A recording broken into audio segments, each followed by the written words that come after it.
Hello guys, today I'm going to tell you about that UnifAI Network token. Now before I start the video, let's say my legal disclaimer. This video is only for educational purpose. Do your own research for the investing.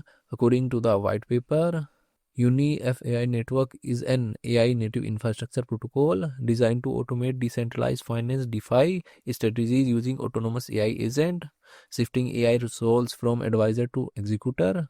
AI powered DeFi automation. The platform deploys autonomous AI agents to monitor markets and execute complex financial strategies like trading and yield farming on behalf of users.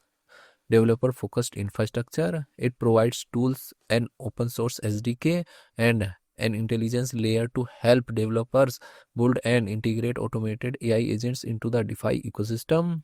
Agentic finance model. UNFI course innovation enables AI agents to autonomously perform multi-step on-chain transactions. As a concept, it calls agent finance. Unified project institution rating is 4.2. UnifAI network token total supply is 1 billion and circulating supply is around 239 million UAI token. UAI token is listed on Binance Alpha, KuCoin, Kraken and other exchanges. If I share my opinion with you, then this project up to 75% chances that it is a legit or good project. So guys, don't take my opinion as a financial advice. Do your own research for the investing. Thanks for watching.